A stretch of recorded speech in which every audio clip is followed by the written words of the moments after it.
नमस्कार, आप देख रहे हैं जी मॉर्निंग और मैं आपके साथ नसीम सिद्दीकी। हमारे बीच मौजूद हैं जनपद जालौन की शान है, बुंदेलखंड की बात करेंगे पूरे एक बेहतरीन आर्टिस्ट। आप जब काल्पी में प्रवेश करते हैं, काल्पी में उनकी कई आर्ट्स देखने को मिलती हैं, जो उन्होंने ऐसा लगता है दीवारों पर साक्षात जो चीज़ें बनाई हैं, लगता है कि कहीं न कहीं वो चीज़ें रूबरू हो रहे हैं हम उनसे, उन्हें हम छू सकते हैं। इतना बेहतरीन ले में जो आर्ट्स बनाते हैं वो शायद ही एक हुनर उनमें जो है कहीं न कहीं कहते नहीं है भगवान ने दिया उन्हें कोई गुण या किसी ने दिया, कई चीज़ें रहती हैं। पुष्पेंद्र जी पहले तो हमारे चैनल पे आपका बहुत-बहुत स्वागत है, फिर से स्वागत है क्योंकि पहले भी हम आपसे रूबरू हो चुके हैं। बहुत बहुत धन्यवाद आपका। शुरुआत करते हैं कुछ सवालों से, चटपटे सवालों भी रहेंगे और कुछ इस समय राजनीति देखते हैं जो अभी चल रही है। इस पे आप क्या सोचते समझते हैं क्योंकि आर्टिस्ट हैं, आपने हर जगह घूमा है। आप कई जगह आपने देखा है, आप बताते भी रहते हैं, कई जगह घूम कर भी आए हैं। उससे थोड़ा जानते हैं। राजनीति में नहीं जाएँगे कि आप इस पार्टी से ताल्लुकात रखते हैं नहीं या नहीं नहीं। पार्टी है, लेकिन तब भी एक हित के लिए कुछ सवाल हम जानेंगे।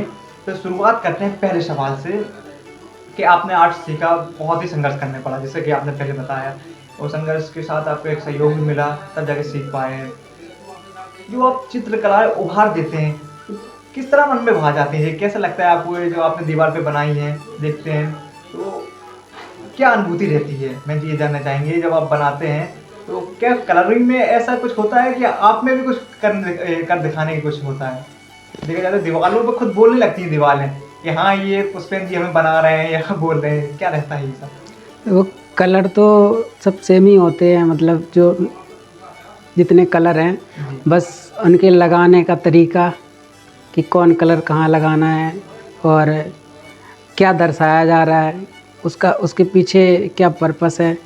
और ये देखा जाता है कि क्या महत्व भी है चित्र का, मतलब कि ठंडा रंग है तो ठंडे चित्र जिस प्रकार बनाए जाते हैं, और तटस्थ रंग और मतलब एक तरह चटक पटक बनाना है तो चटक पटक वाले रंग, लाल पीले रंग, ऐसे रंगों का यूज किया जाता है। अट्रैक्टिव रंगों का यूज किया जाता है। अगर शांति सुकून के लिए हरा और नीला रंग जैसे रंगों का, ठंडे रंगों का प्रयोग किया जाता है चित्रों में। पुष्पेंद्र जी देखा जाता है आपको जब से आप वायरल हुए हैं, सोनू सूद की आपने पेंटिंग बनाई अपने गाँव में, लॉकडाउन में उसके बाद वायरल हुए, ट्विटर से लेकर मीडिया पे आप ही छाए रहे, जनपद की मीडिया हो या नेशनल मीडिया हो। देख रहे थे पुष्पेंद्र कौन है, पुष्पेंद्र कौन है, हमने खुद सोचा हमने कौन है, कहाँ के हैं, अपने जनपद के होनहार जो पूरे राष्ट्रीय लेवल तक मतलब सहानुभूति बटोर रहे हैं। उसके बाद आप वायरल हुए, फिर देखा जाता है जनपद में भी कई पुरस्कार आपको नवाजा गया है। मैं पूर्व में जिलाधिकारी रहे हूँ या वर्तमान में अभी जो प्रियंका निरंजन जी है उन्होंने भी आपको कल शायद सम्मानित किया जी है। जी। इन जब सम्मान आपका होता है तो क्या लगता है, कैसे महसूस करते हैं? क्योंकि आपने सोचा था एक एक ब्रश आपको इतना सम्मान, एक कलर छोटे से आपको इतना बड़ा सम्मान दिलवा सकते हैं। हमें ये लगता है कि जो हम, मतलब जब सम्मान मिलता है तो ये लगता है कि जो हमने किया वो जहाँ तक कुछ ना कुछ सही किया है। हमने अपनी अभिव्यक्ति व्यक्त की है कलरों के माध्यम से, लोगों को जागरूक करने के माध्यम से। लोगों को जागरूक करने के लिए कई प्रकार की कलाएं, जैसे गांव में मैंने बनाया था लॉकडाउन के दौरान, जो कोरोना से संबंधित पेंटिंग थी। उस समय लोग बहुत डरे हुए थे कोरोना से लेकर, तो मैं था उस समय बाहर। जब मैं गांव आया तो मुझे लगा कि लोगों को जागरूक करने के लिए इस प्रकार की कलाकृतियां बनाना चाहिए जिससे लोग जागरूक हों, उससे घबराएं मत, उनसे सतर्क रहें। मतलब अच्छे से जागरूक हो जाएंगे तो उससे बचाव की सहायता मिल जाएगी। इसलिए ऐसे चित्रों और एजुकेशन से रिलेटेड कई चित्र बनाए गांव पे, शिक्षा से रिलेटेड भी। अच्छा पुष्पेंद्र जी अगला सवाल लेता है, शुरुआत आपकी खुद अपने कदमों से हुई है, ये नहीं कहेंगे किसी ने आपको बढ़ाया है या किसी ने इसे इतने बड़े पद पर पहुंचा या इतना सम्मान दिलवा दिया। आप खुद पेंटिंग बनाते हैं, खुद आप वायरल हुए, उसके बाद आज अपनी हस्ती खुद बन चुके हैं, किसी का ज़्यादा बड़ा सहयोग नहीं मानेंगे हमारे हिसाब से। आप क्या मानते हैं इसके पीछे, किसका आपका हाथ है इतना आपको पॉपुलर करने में, और किसको प्रारंभिक गुरु मानते हैं, प्राथमिक गुरु कि उनके चलते, उनके आदर्शों के चलते आज आप कुछ हासिल कर पाएँ?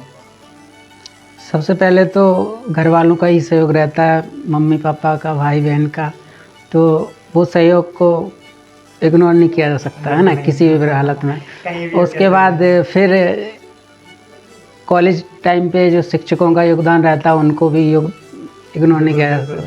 तो थोड़ा थोड़ा करके सभी लोगों से जो सहयोग मिला, कुछ हमारे उसमें लगन चित्रों को निखारने में, तो वो उसी का सब परिणाम है। अच्छा, हमने सवाल इसलिए पूछा था क्योंकि हमने आपका हुनर देखा इसलिए, लेकिन अब हम जानना चाहते जैसे सरकारें कहती हैं कि हमने लोगों को निखार के लिए या उनके हुनर के लिए हमने ये किया वो किया, क्या लगता है कुछ उनकी तरफ से कुछ मदद मिली है अभी तक?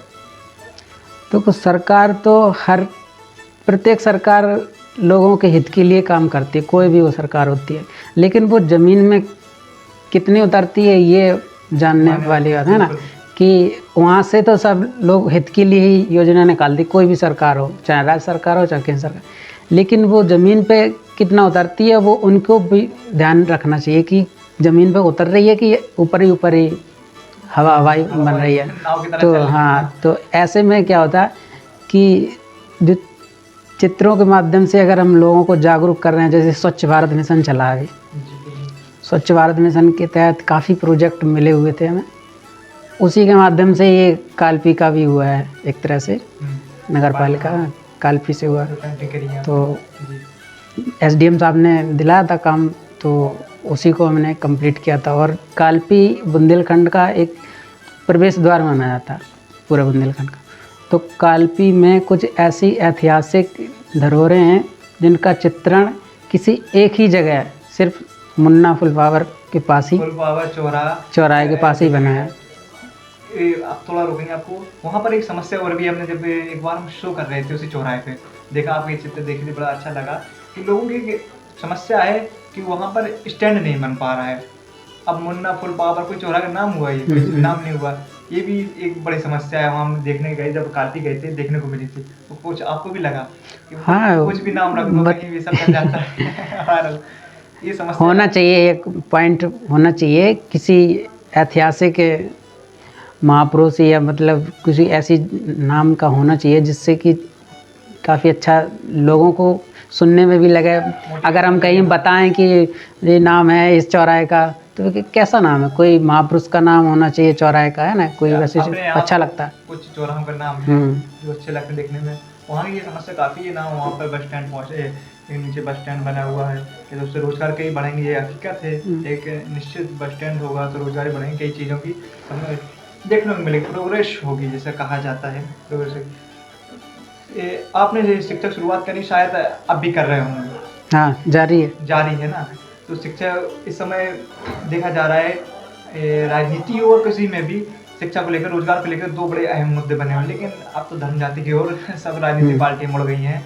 लेकिन अभी यूक्रेन और रूस के बीच हमला हुआ है, ऐसे में बता रहे कई हजार से वहाँ पर छात्र हैं फंसे रहे, फिर वापस आए। तो आपको क्या लगता है, मतलब अपने देश में इतनी बड़ी बड़ी संस्थाएं होने के बावजूद भी हम लोगों को विदेश जाना पड़ता है पढ़ाई के लिए, कोरोना हो या फिर देश के बीच अनबन हो, लड़ाई झगड़ा हो, तो हमें वापस आना पड़ता है। इतनी व्यवस्था कहीं ना कहीं छात्रों के लिए, छात्रों के हित की बात करें तो कहीं ना कहीं कमज़ोर, हम मात खा जाते हैं इन मुद्दों पर। इसमें क्या होता है, जब सरकार बजट बनाती है तो उसमें एजुकेशन का जो बजट होता है वो कम रखा जाता है। एजुकेशन को बढ़ावा, हर एक चीज़ एजुकेशन पर डिपेंड है, चिकित्सालय हो, कोई भी विभाग उठा लो, एजुकेशन अगर सही है स्टूडेंट की या संस्था। अब देखा जाए कि अगर दुनिया के टॉप 200 विश्वविद्यालय में देखा जाए तो अपने इंडिया का एक भी नंबर नहीं है। तो एजुकेशन किस स्तर पर है इससे पता लगाया जा सकता। करीब आंकड़े यही बताते हैं 4 लाख से करीब, नीचे देख लें थोड़ा 3 लाख से ऊपर, 4 लाख से नीचे छात्र अपने यहाँ से पलायन करता है, विदेश जाता है। उनकी अर्थव्यवस्था मजबूत होती है, विदेशियों को होती है अर्थव्यवस्था मजबूत होती है। अगर वो अपने यहाँ सुविधा मिलने लगे तो अपने लोकल वोकल से बात की थी प्रधानमंत्री ने, कहीं ना कहीं ये कारगर भी साबित हो सकती है। कहीं ना कहीं छात्र इसमें मात खा जाते हैं, इसी वजह से बेरोजगारी बढ़ रही है। स्टूडेंट को सही दिशा में एजुकेशन नहीं मिले या एजुकेशन मिल रही है उसको मतलब उच्च स्तर की नहीं मिल रही जिसकी ज़रूरत है बच्चे को, तो फिर वो मात खा जाता है। रोज़गार में भी एजुकेशन क्या होता है कि अगर कोई जॉब निकल रही है तो वो बच्चा क्वालिफाई नहीं कर पा रहा है, उसको कॉलेज लेवल में ही इतनी अच्छी पढ़ाई नहीं मिल पा रही है। टीचरों की अलग समस्याएं, धरना दे रहे हैं, बच्चे अलग धरना दे रहे हैं। हमारे गांव में देख लो, बच्चे धरना दे रहे हैं क्योंकि उनकी इतनी फीस बढ़ा दी है। कोरोना टाइम पे स्कूल बंद थे, फीस जारी है, तो हर एक माँ बाप का गुजरता है कि हम कैसे बच्चों को पढ़ा रहे हैं और कॉलेज खुला नहीं है और फीस में देना पड़ रहा है। सरकार को शिक्षा को, रोजगार को लेकर दो चीज़ सबसे ज़्यादा शिक्षा ही दे दो, उसी में हो जाएगा सब। इतना अच्छा शिक्षा दे दो कि वो बच्चा खुद समझ जाएगा कि हमें करना क्या हो। करना क्या, रोजगार कहाँ मिलेगा, कहाँ से प्राप्त होगा। कहीं ना कहीं ये सबसे बड़ी मजबूरी हो सकती है। राजनीति हमें अब धर्म जात से खत्म करके हट के शिक्षा रोजगार पे आना होगा। ये कई चीज़ है। मतलब कि आप तो पॉपुलर हो चुके हैं बहुत सारे, अच्छा है जगह चित्रकला के माध्यम से अच्छे बनाते भी। आगे की आपके क्या प्लानिंग है, किस ओर जाना चाहते हैं, क्या लगता है, आप क्या प्लानिंग बनाई है जीवन? हमारा तो यही प्लानिंग है, स्वतंत्र चित्रकार, बस स्वतंत्र चित्रकार। लेकिन हमारे घर वालों का कुछ अंडर प्रेशर है कि गवर्नमेंट जॉब करने का, तो उनके लिए 1 साल का समय हम दे रहे हैं। 1 साल में हम कोशिश करेंगे गवर्नमेंट जॉब में। शायद इसी साल अगर वैकेंसी आ जाएगी तो हम निकाल लेंगे, क्योंकि पिछली बार जो 1-2 वैकेंसी निकाली, कोशिश करी, कुछ अंतरों में थोड़ा बहुत रहा है, क्योंकि हम पेंटिंग पे फोकस किए थे ज़्यादा। अब एक ही चीज़ पे फोकस कर सकते ना, तो अब हम पेंटिंग बंद कर दी हमने 4-5 महीने के लिए। तो भरोसा है अपना। हाँ, तैयारी कर लेंगे उतने में। अभी चल रही है तैयारी हमारी, कोशिश कुछ ये प्लानिंग नहीं बनाई है जो आपके अंदर गुण हैं, तो कहीं क्लासेस शुरू करने की, बच्चों को देने की, ये कुछ प्लानिंग है भविष्य के बच्चों को कुछ बनाने के लिए, उनको भी ये आप में जो इतनी अच्छी शक्तियाँ हैंगी जो उनको दे सकूं, वो भी आगे बढ़ सके, ये प्लानिंग बनाई है? अब अगर हम फ्रीलांस हैं तो हम नहीं दे सकते, क्योंकि उसमें ये रहता है कि हम किसी संस्था से जुड़े नहीं हैं, है ना। अगर किसी एजुकेशन संस्था से जुड़े हैं या कहीं से शिक्षक हो, तो उसके माध्यम से हमें बच्चे काफ़ी मिले हैं, तो हम उन बच्चों को गाइड करें या बच्चों को कुछ सिखाएं। ऐसे हम फ्रीलांस अगर हम सिखाएंगे तो बच्चे एकत्र नहीं होंगे। गांव में हम कितने बच्चे इकट्ठे कर लेंगे, या तो हमको उसकी संस्था बनाएं, तो वो अभी मैं करना नहीं है। क्योंकि हमारा मेन ये भी पॉइंट रहता है कि कोशिश ये रहती है कि हमें ज़्यादातर कई शहरों में, कई ऐतिहासिक नगरों को घूमने का, जाने का मौका, वहाँ की संस्कृति ऐतिहासिक समझने का। चित्रकार और सभी लोग ज़्यादा घूमना पसंद करते हैं, जाते हैं ताकि समझ सकें, जो अनुभूतियाँ अन्य यहाँ से हम हासिल कर सकें कुछ नया। लगता है चित्रकला से तो आपने बड़ा क्या लगता है, जैसे आप जिस लाइन में चित्रकला में, चलिए आप चित्रकला की लाइन लेते हैं, लास्ट सवाल करते हैं, पूछते हैं, क्या लगता है रोजगार को लेकर हर चीज़ में कितनी पॉसिबल है इसमें लाइफ बन सकती है, कितने प्रतिशत आप मानते हैं? चित्रकला की लाइफ ऐसी है कि अगर सही से मन लगा के चित्रकला का कार्य किया तो इसमें सुनहरा ऑफर है। मतलब कि ना धन की कमी, ना सम्मान की कमी। सम्मान की कहीं कमी नहीं, हमें सम्मान प्राप्त किए हमने कई जगह। जितना अपना जनपद जालौन से सम्मान नहीं मिला, उतना हमें झांसी जनपद से मिला। झांसी जनपद पढ़ाई भी आपकी हुई है? हाँ, हमारी ग्रेजुएशन, पोस्ट ग्रेजुएशन हुई। जितने दिन हमने ग्रेजुएशन किया और उतने समय तक हमें वहाँ बहुत सम्मान हुआ। जैसे आप कहीं जाते होंगे तो लोग पहचान जाते होंगे, यार आप वही दुष्यंत हैं, हाँ, आपको इतना सम्मान मिल रहा है, आपने वही आर्ट बनाई थी, कहीं ये तो लोग देख ले पहचान जाते होंगे। हाँ, ऐसा तो वैसे कम समय मिल पाता है जाने की। कुछ अभी हम काफ़ी समय से घर से ही नहीं निकल रहे। तैयारी बता रहे, तैयारी कर रहे। एक बार निकाल लेंगे टेस्ट, फिर उसके बाद हम एक स्टेज पे आ जाएंगे, उससे फिर नीचे नहीं जाना है ना, तो फिर उसके माध्यम से हम काम। और चित्रकला के क्षेत्र में ये होता है कि जब तक हम घूमें नहीं, चीज़ों को ना समझें, ना देखें क्षेत्र को, दूसरे स्टेट को या वहाँ की जो ऐतिहासिक धरोहर है, तो हमें जो आगे की जो अभिव्यक्ति करना है, मतलब चित्र बनाकर, वो फिर अनुभव नहीं कर सकते हम। चित्र मोबाइल से देखकर या फोटो देखकर, न्यूज़पेपर देखकर सब नहीं, हकीकत में जाओ। देखो कुछ हमारे चैनल के माध्यम से लोगों को जो आगे बढ़ना चाहते हैं, कुछ उनको बताइए कि किस तरह आ सकते हैं, थोड़ा जानकारी दीजिए कि अगर वो भी अपने भविष्य के लिए या कुछ बनना चाहते हैं। चित्रकार में देखा जाता है कई लोग तुले रहते हैं, सभी लोग कहते हैं आप ये पूछ लेना, ये पूछ लेना उनसे कि हमें भी करना है, हम आगे क्या करें। हुनर हैं लेकिन निखार नहीं पा रहे हैं, वहीं दबे हैं। ग्रामीण क्षेत्र जो अपना तो वैसे भी दबा कुचला इलाका है, बुंदेलखंड देखा जाता है। कुछ उनको ऐसी सलाह राय बताइए कि तुरंत वो स्टेज पर पहुंच सकें जहां उनका मुकाम उन्हें हासिल हो सके, मिल सके। पहली बात, जो स्टूडेंट की जो रुचि हो उसकी रुचि के अनुसार डिपेंड करता है कि उसकी वो लाइफ क्या हासिल करना चाह रहा है लाइफ में। कि अगर उसकी रुचि कला के क्षेत्र में है तो कला से संबंधित कोर्स विश्वविद्यालयों में उपलब्ध हैं। उससे क्या कहते और भी सभी प्रकार के विज्ञान से रिलेटेड है, साइंस उसकी क्या कहते अर्थ साइंस है, पॉलिटिकल साइंस है, सभी प्रकार के विभाग उपलब्ध हैं। बस वो उसे ये टारगेट करना है कि हमें बनना क्या है। अगर उसने टारगेट कर लिया हमें पत्रकार बनना है तो नॉर्मली से ये इंटर कर लो और पत्रकारिता से यूनिवर्सिटी से कर लो, उधर से तुम्हें अनुभव कुछ मिल जाएगा सीखने को, तो वहाँ से हो जाएगा। चित्रकार बनना, आर्टिस्ट बनना है तो इंटर के बाद अपने विश्वविद्यालय से संपर्क। हाँ, विश्वविद्यालय में बहुत से 100 से ऊपर के कोर्स चलते हैं, बस पता हो।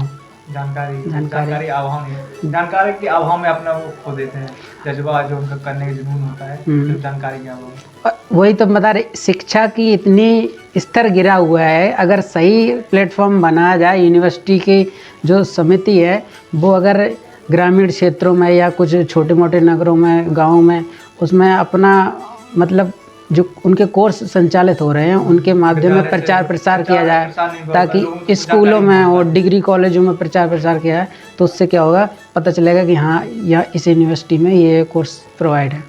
नहीं कर सकते हैं। हाँ। देखा जाता है उन्हें क्या करना, जानकारी नहीं कि कहाँ से क्या होगा, उन्हें पता लगता है ठग होते हैं, उन्हें लाखों रुपये लग जाएगा, क्या करना है करके ना करो, अपने यहीं कोई काम धंधा करो, बात में ख़त्म हो जाती है। अब वो कहते हैं कि एग्रीकल्चर क्षेत्र में बहुत चीज़ें हैं, मतलब अपना लाइफ सेटल करने के लिए अगर कोई एग्रीकल्चर के लिए तो यूनिवर्सिटी से एग्रीकल्चर कर लें तो वहाँ से भी काफ़ी उसको बेनिफिट मिलेगा, सीखने को मिलेगा। हर एक फील्ड में है, बस समस्या जी वही आती है, एजुकेशन बजट कम है, इस वजह से ना वो इधर आ रहे ना ये उधर जा रहे, वहीं बीच में टंगे हैं, बीच में वो अपनी जगह खतरे में डाले हुए हैं, बस खतरे में डाले हुए हैं। चलिए बहुत बहुत धन्यवाद जो आप हमारे चैनल का हिस्सा बने हो, कई बातें शेयर की जैसे स्टूडेंटों के लिए और साथ में अपने जीवन की। बने रहिए हमारे साथ और देखते रहिए जी मॉर्निंग में आपके साथ।